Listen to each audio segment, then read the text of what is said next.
မနက်ဖြန်ဧပြီလ1ရက်နေ့အကောင်းဆုံးနေတဲ့ကဏ္ဍများကိုကျွန်တော်ရွေးချယ်တင်ဆက်ပေးသွားမှာဖြစ်ပါတယ်အားလုံးပဲစိတ်ချမ်းသာကိုကျန်းမာကြစေဖို့ကျွန်တော်ပထမဦးဆုံးဆုတောင်းပေးချင်ပါတယ်မနက်ဖြန်ကထိုင်းချဲကြီး 3D လည်းထွက်မှာဖြစ်တဲ့အတွက်ကြောင့်ကျွန်တော်ရဲ့မိသားစုမိတ်ဆွေတွေအားလုံးပဲ3လုံးကောနှလုံးကောမနက်ဖြန်မှာရကြစေဖို့ကျွန်တော်အကောင်းဆုံးမျှော်လင့်ပါတယ်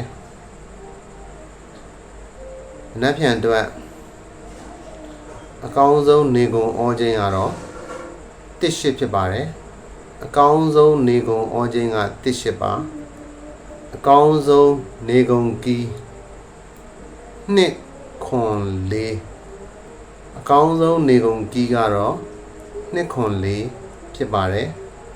နေကုန်မှာအကောင်းဆုံးဖြစ်မဲ့ break ကတော့2.4ကတော့ main ပေါ့နော်ခွန်ကတော့အရင်အမှန်တကယ်ခွန်ကိုကျွန်တော်ဖယ်ချင်တာဒါပေမဲ့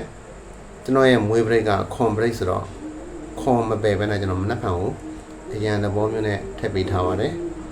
အကောင်းဆုံး break ကတော့မနှက်ဖန်နေကုန်မှာ2.4ခွန်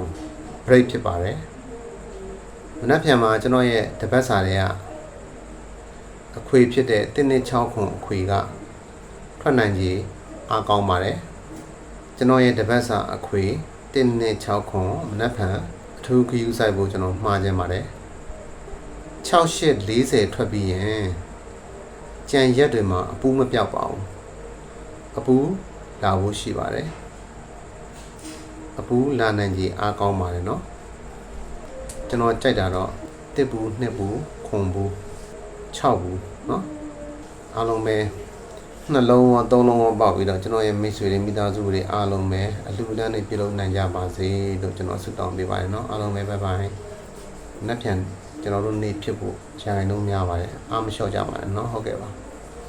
ဘိုင်ဘိုင်